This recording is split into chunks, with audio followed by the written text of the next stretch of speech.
Professor Hasdai, ladies and gentlemen, Shalom Aleichem. It's my pleasure to discuss with you today dramatic new developments in our ability to reduce LDL levels with the objective of not only attenuating the atherosclerotic process, but equally to reduce cardiovascular events.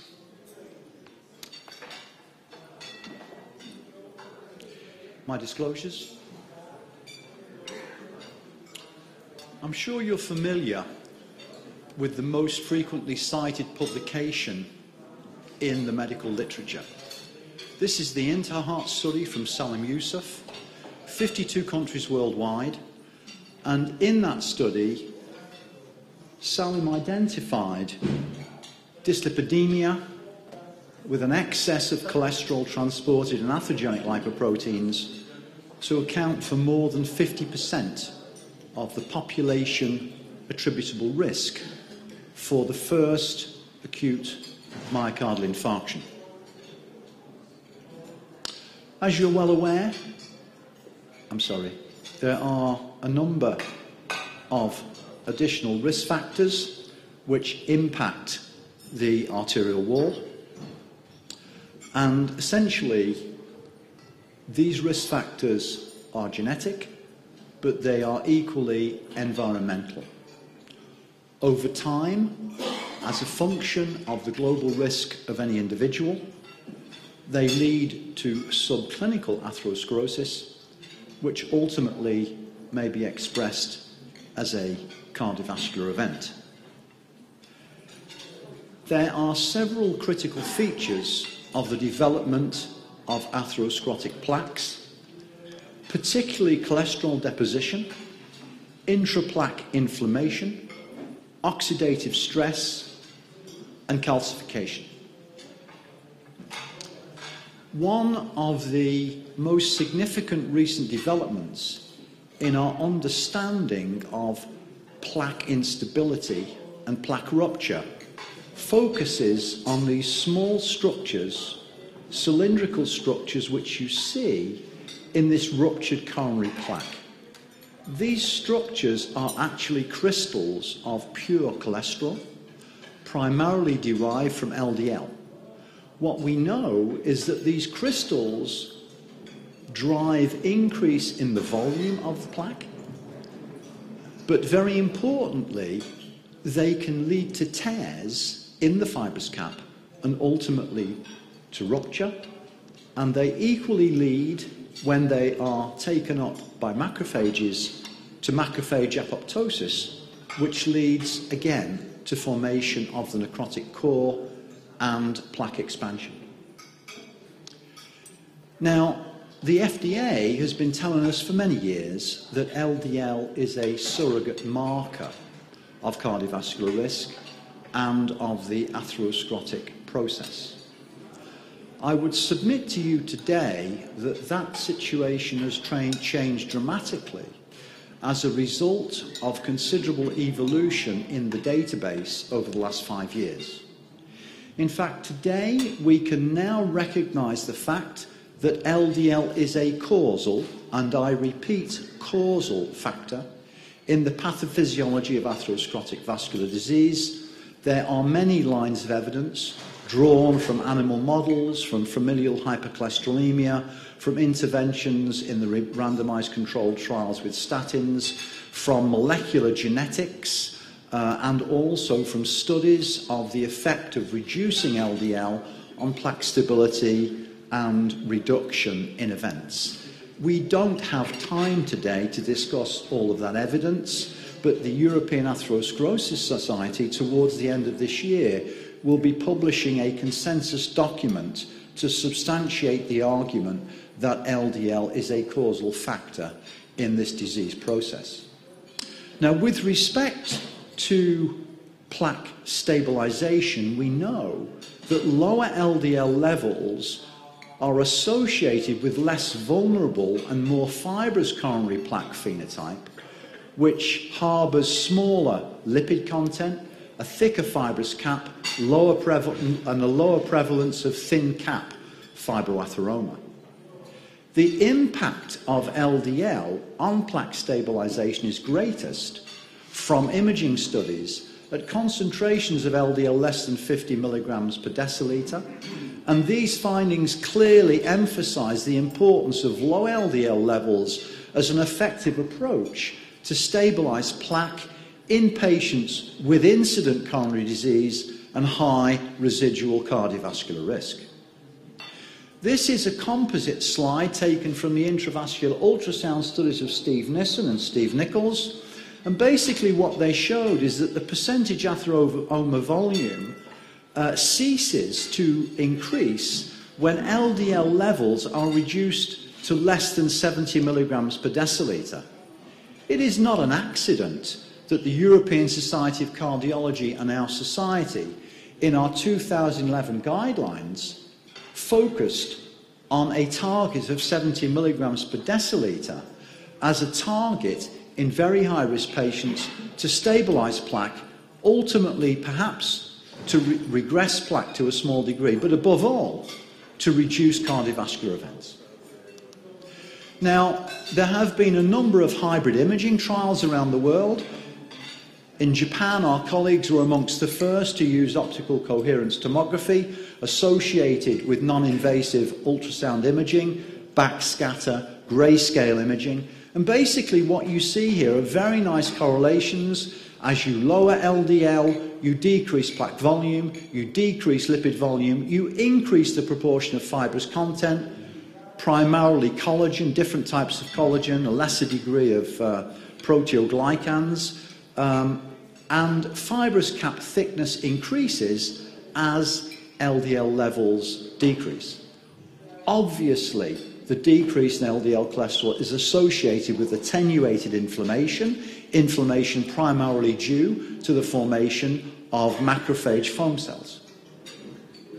If we put all of the database together from the randomized controlled trials with statins, as the Oxford group did and Colin Bagent, we have the famous cholesterol treatment trialists collaboration meta-analysis. So for every 40 milligrams of reduction in LDL cholesterol, we can achieve slightly more than a 20% reduction in coronary events and about a 20% reduction in overall vascular events. So this is one of the largest databases for any type of therapy in the cardiovascular field. Very impressive data with now approaching 1/3 patients in all of these trials with considerable follow-up, showing a legacy effect in some of the trials. So the message for you is very simple. In secondary prevention, as in primary prevention, but more pronounced in secondary prevention, lower the LDL is better, associated with more stable plaque. The questions that we have today are really whether, when we go beyond the curve, for PROVE-IT, for example, for TNT, and we go to less than 50 milligrams per decilitre, can we still achieve a gain in reduction in cardiovascular events?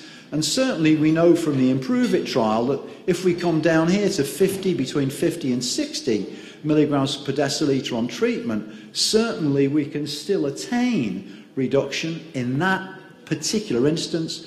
The reduction of LDL with ezetimibe is relatively small. Can we close this door, please? The reduction with ezetimibe is relatively small, and therefore the reduction in events was small as well, slightly more than 8%. Now, many colleagues have said, well, how do we adapt our therapeutic approach, our interventional approach, to lower LDL as a function of LDL level, but also as a function of the overall cardiovascular risk in our patients? Well, the answer is a very simple one. Essentially, at very low risk, it's only at the high levels of LDL above 190 where we're going to intervene eventually with a drug. We move to the intermediate risk level, 1 to 5% over 10 years.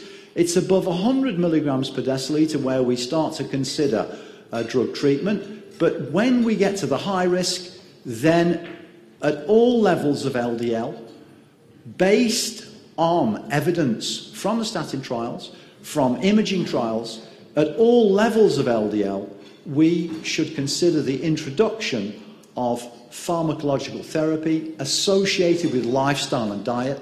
And obviously those very same comments apply. Very high risk, more than 1% of risk per year over a 10-year period.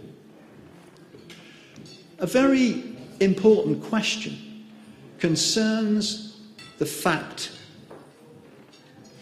question, at what age should we intervene to slow and potentially prevent atherosclerotic vascular disease? Now, Professor Albert Wikman is a pediatric cardiologist in the Netherlands, and he has the unique situation where he has a cohort of more than 5,000 children. Many of those children received low-dose statin at the age of 6 years because they are members, they have inherited a gene for familial hypercholesterolemia with elevated LDL levels. This consensus paper was published last year. It was led by Professor Wikman, and it makes a number of recommendations with respect to diagnosis and intervention in children and adolescents. Very importantly, Professor Wikman now has up to 20 years of follow-up with low-dose statin in a large number of children, and he has shown that there is a significant gain in survival over those 20 to 30 years in the children compared to the adults, compared to their parents. So clearly, reduction of LDL at a young age can bring benefit, not only perhaps in life expectancy, but quality of life for children who inherit a gene for heterozygous familial hypercholesterolemia.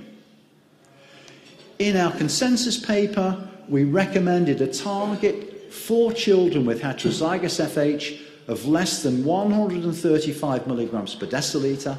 There are many reasons why it is advantageous to diagnose FH in children, particularly because LDL levels are much more stable. They are much less susceptible to hormonal and dietary effects up to the age of 12 to 15 years. In adults, less than 100, it's lower, obviously, in the presence of incident disease and or diabetes. Now, putting together the evidence for the onset of coronary disease in individuals with familial hypercholesterolemia, we've been able to build this chart, which tells us that there is a threshold over life of 160 millimolar, that is 620 milligrams per decilitre, LDL cholesterol years, so this is cumulative cholesterol burden at the arterial wall. And we know that that threshold is reached in homozygous children by the age of 12 years, and in many, many heterozygotes it's reached at 35 years, with the first symptomatology, angina, unstable or stable, in those individuals.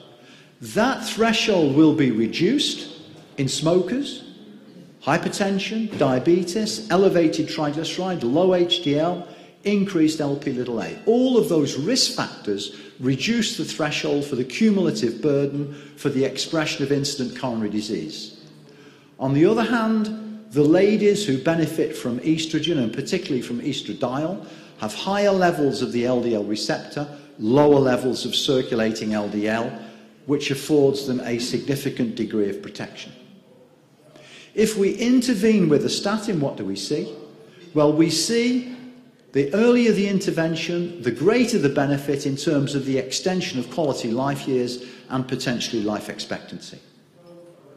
Now, there are other risk factors which are lipids, which we need to consider, and for which the database has dramatically evolved again over the last 5 years. The first group are the triglyceride-rich lipoproteins and remnants, the second is lipoprotein little a, and the third is low HDL cholesterol and the dysfunction of HDL particles, which normally exert atheroprotective and endothelial cell protective effects. A very rapid comment. We know that all lipoproteins which are potentially atherogenic, VLDL, their remnants, LDL and Lp(a), all penetrate the arterial endothelium at sites of predilection of the formation of atherosclerotic plaques. What is the favourite site for the formation of atherosclerotic plaques? There are two: the carotid bifurcation and the coronary trajectories. Why? Because they feature perturbation of linear blood flow. They induce negative shear stress at the endothelial surface, resulting in activation, increased permeability, and under those circumstances, these lipoproteins are driven into the arterial wall. They are retained by interaction with proteoglycans. This is the beginning of the atherosclerotic plaque. No lipid accumulation, no plaque. This has clearly been shown in animal studies. So the accumulation of lipoprotein-transported cholesterol is vital, essential to the formation of atherosclerotic vascular disease. Now, very important new information has been published in the last 2 years concerning triglyceride-rich lipoproteins as risk factors. And the reason for this is, unfortunately, for many years, we have measured fasting triglyceride. Your patients come into the clinic fasting. This is an error. This, we hope, will be changed in the very near future, and it's already been changed in Scandinavia. Why? Because when a patient comes in with a non-fasting triglyceride level, that will reveal individuals with an attenuated capacity to break down triglyceride-rich lipoproteins. And what we see is, under those circumstances, we have a much wider range of triglyceride in those non-fasting patients. And that is very strongly correlated, not only with myocardial infarction, but also with ischemic stroke. So there's been a dramatic development in our recognition of triglycerides as a major contributing risk factor. And indeed, the data from the Scandinavian cohorts indicates that these lipoproteins can be equally causal in the atherosclerotic pathway. The second risk factor, a very solid genetically driven database, lipoprotein little a. The smaller the apo-little-a protein, the higher the risk for atherosclerotic stenosis, the higher the risk for myocardial infarction, and a very significantly increased risk for aortic valve stenosis. Beautiful paper in New England Journal showing the genetics of apolipoprotein little a and its intimate relation with the development of aortic valve stenosis. But unfortunately, we have a long way to go. We still have many patients with incident disease, with progressive disease. Let's just look at those questions a little more closely, and let's ask what we can attain with our present therapies, but what might be some of the weaknesses in some of those therapies. So the first question is, are there mechanistic flaws in the action of statins? They're first-line agents. They've given us tremendous benefit in reducing cardiovascular events, as you saw from my CTT slide. Unfortunately, we now recognize that there are a number of factors that lead to a failure to attain LDL cholesterol goal as predicted by our guidelines. Now, if we look closely at this slide, there are two features that I want to discuss with you briefly. One is what we call the pharmacogenomic variation in statin response, and the second is so-called statin intolerance. But actually, these two features are very closely linked. Now, this slide is of critical importance. This is the Jupiter trial, and this paper will be published in the next few days in the European Heart Journal. You're all aware that Jupiter was a highly successful trial with more than 40% reduction in cardiovascular events using 20 milligrams of rosuvastatin in primary prevention. And the mean reduction in LDL was more than 50%. Remarkable. But Professor Ridke said, well, why did events still occur in some patients in the Jupiter trial? Perhaps, he said, I ought to look a little more closely at the responses to rosuvastatin in my trial. And that's what he did. And that's what he's publishing now. So if you look carefully at this slide, you will have a surprise. In this dark grey colour, these are the individuals in Jupiter who attained a 50% reduction in LDL or more. In all, there were 46% of the total cohort in Jupiter that had a greater than 50% LDL reduction, but 42% in this light turquoise colour had less than a 50% reduction. And 11% had no reduction at all in the pink. They even increased their levels of LDL. So, ladies and gentlemen, there's a very important message. We all use the term high-intensity statin. So what do we have here? Well, we have a high-intensity statin, we have a moderate-intensity statin, and we have no statin at all. So I would perhaps introduce a word of caution into our language, into our terminology. Let's be very careful about the term high-intensity statin, because perhaps in our chairman, rosuvastatin might be a high-intensity statin, but perhaps in someone else it might not be. And the factors that determine that are primarily genetic. Now let's look at that question a little more closely. One of the major explanations is genetic variation in what we call an organic iron transporter protein. It's a protein that takes the statin into the liver cell. And the SEARCH trial with 80 milligrams of simvastatin showed that variation in that protein, in that gene, was associated with high statin levels in plasma and a very significant rate of myopathy. Because the individuals with myopathy had a decreased efficiency to take the statin into the liver cell. What did that mean? What that meant was that we had the phenomenon of statin escape. The statin was not taken up efficiently into the liver, it escaped to peripheral tissues.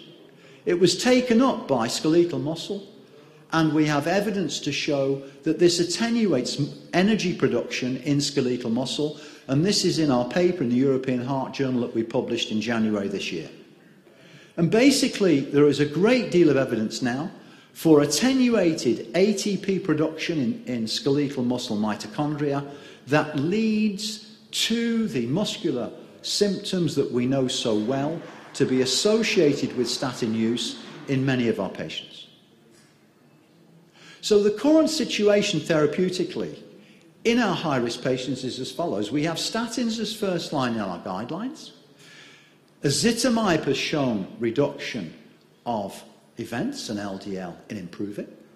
We also have other agents.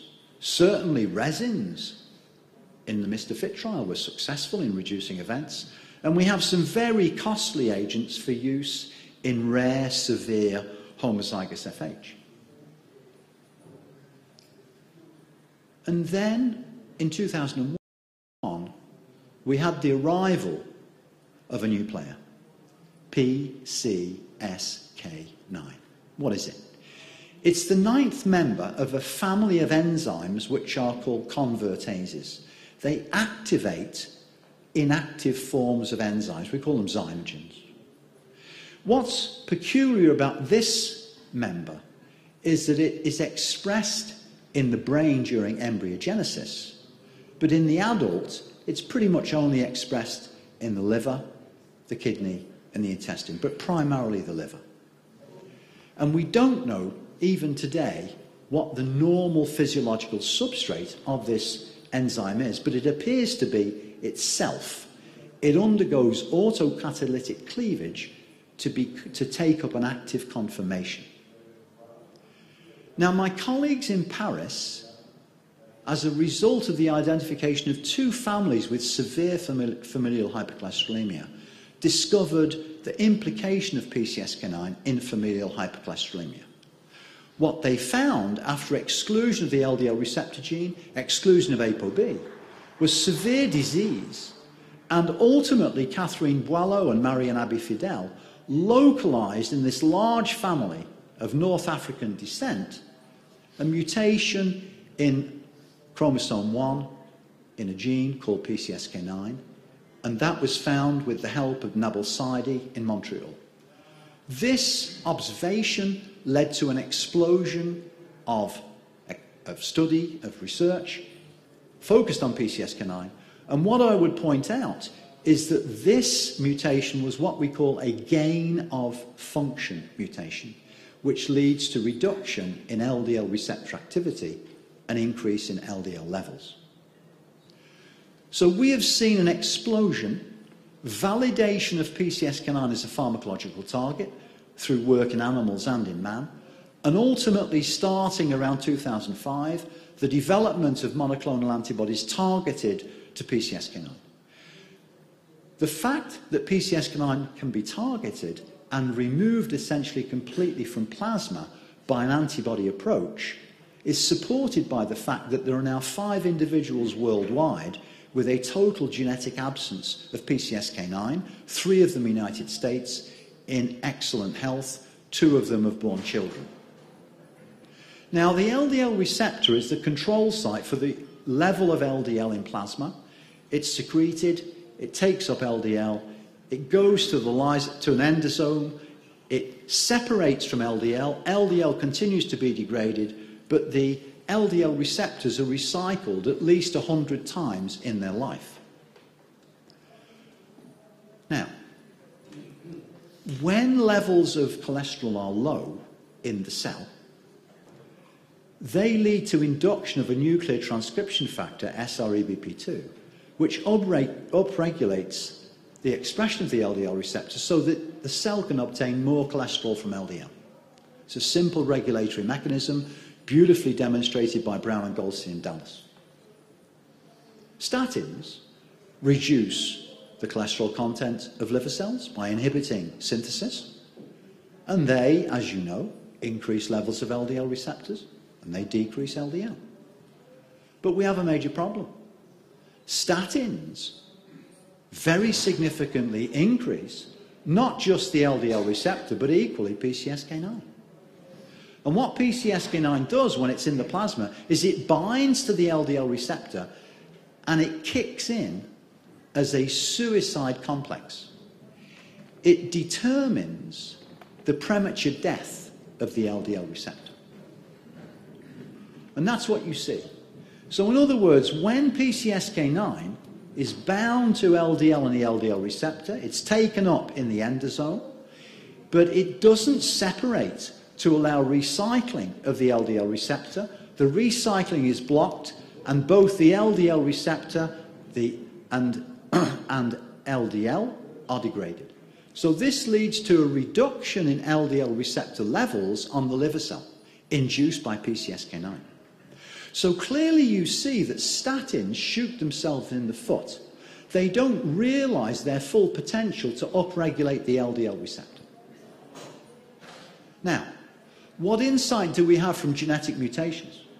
Very importantly, there are gain-of-function mutations which lead to lower levels of LDL receptor, higher levels of LDL, as in Paris.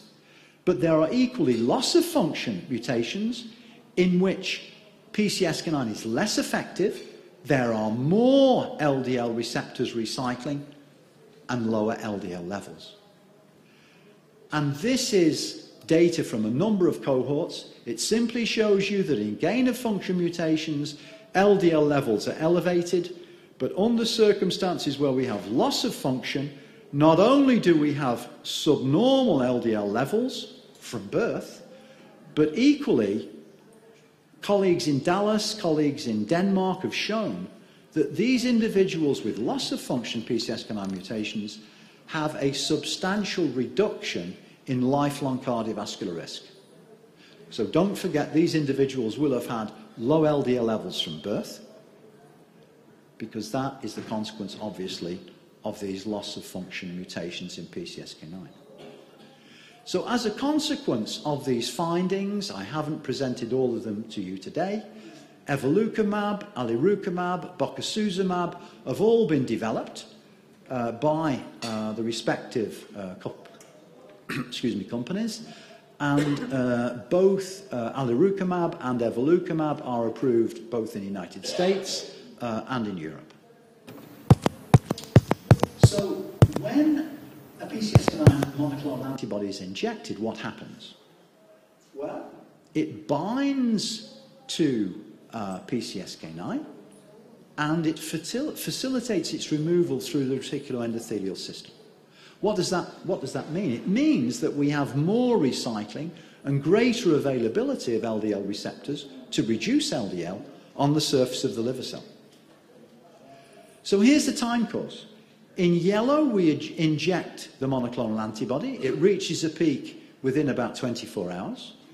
Dramatically, the level of circulating PCSK9 drops to virtually zero.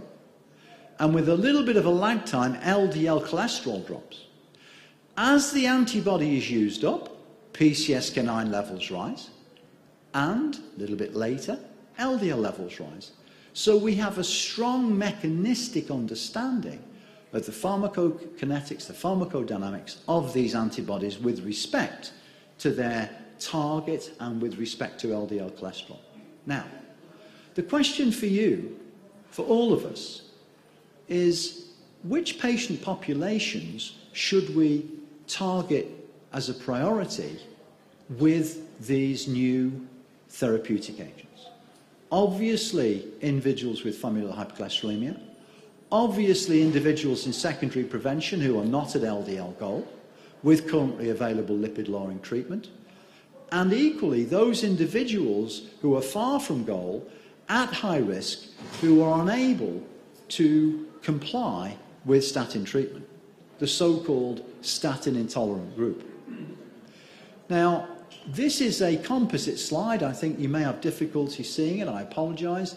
But there are three major programs, clinical programs, phase 3.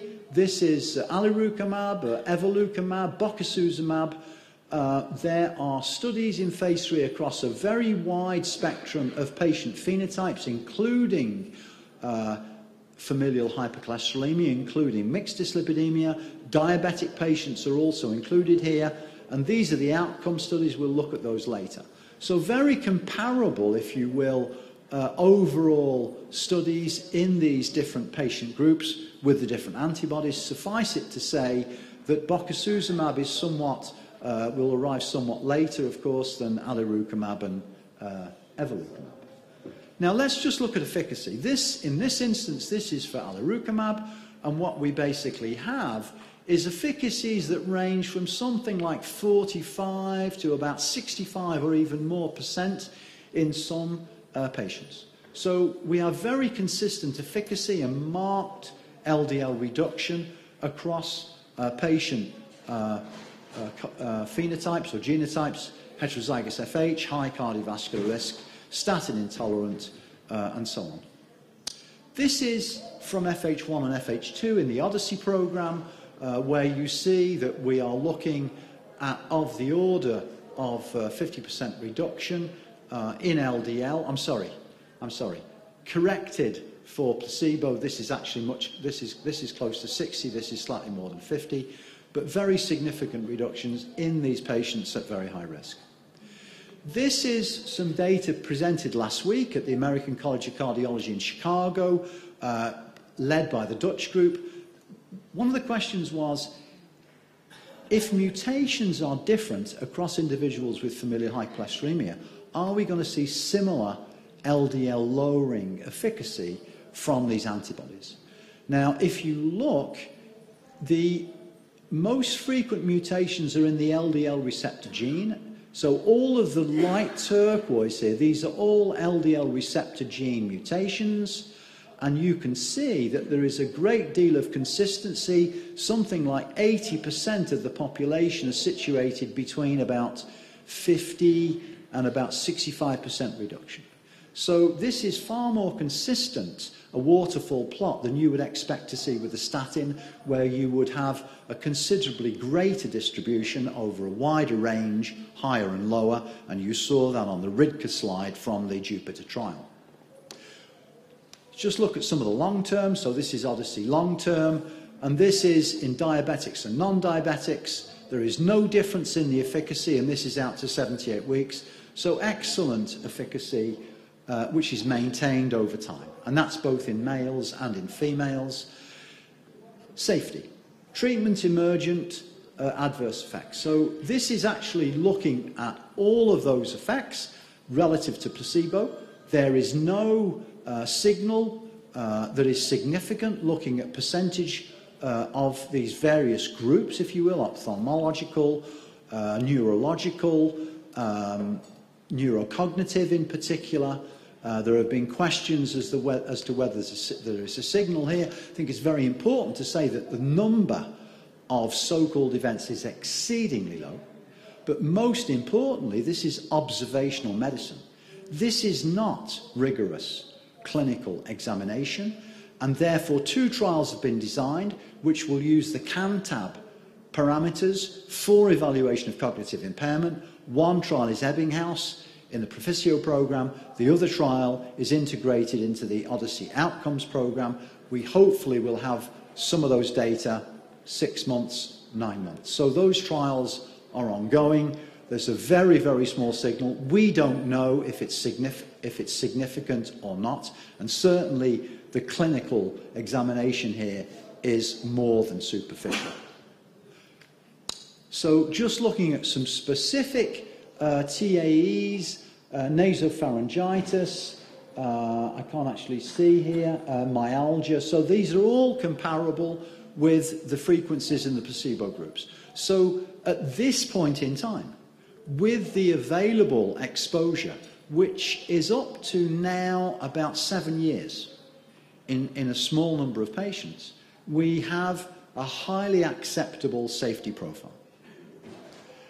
This is a question which was important both for evolocumab and for alirocumab. Were levels of steroid hormones changed because of reduction in the availability of LDL cholesterol? The answer is clearly no.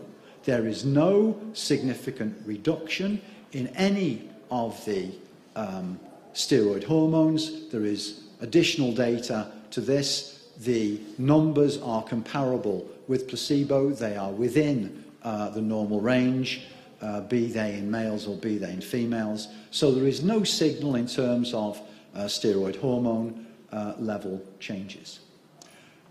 This is simply the efficacy with evolocumab, very comparable to alirocumab. I think it's sufficient to make that point. Obviously, if you compare with ezetimibe, as was done in some of these trials, you get a slightly lower overall increase in LDL receptors and a slightly attenuated decrease, as you see in LDL levels. Now, some very preliminary data. These are post hoc, very small numbers. The indication for both of these agents is that there appears to be a significant reduction in cardiovascular events in MACE using composite endpoints. We can only take these data as a prediction of the awaited results in the outcome trials, and I'll come back. Here we see for evolocumab against standard of care. So we're looking here across a level of baseline LDLs. We're looking at benefit as high as 50% of reduction in MACE. Now let's just look more closely at the outcome trials. The outcome trials actually differ between the agents. So over here we have Fourier with evolocumab. So we're looking at individuals with incident cardiovascular disease who are in secondary prevention, and high risk for recurrent event. So this is Fourier, and there is a composite endpoint which is distinct from the endpoint in Odyssey outcomes. Odyssey outcomes is focused on acute coronary syndromes. So this is from about a week after the event to up to 52 weeks.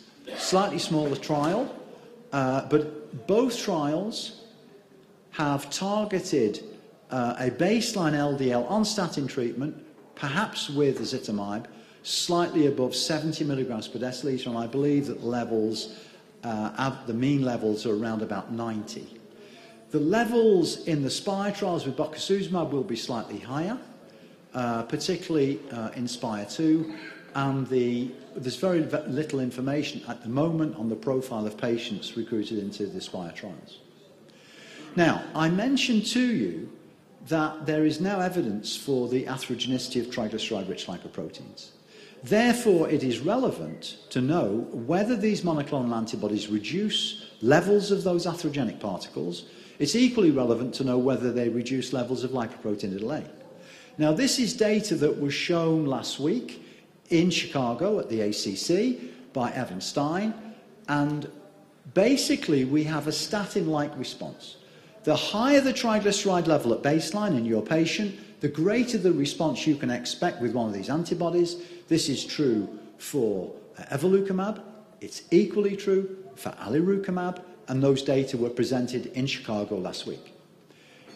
Here, data for alirocumab, and we're looking at a 20, in some cases greater than 20, or in fact slightly greater than 30, depending on the baseline Lp(a) level.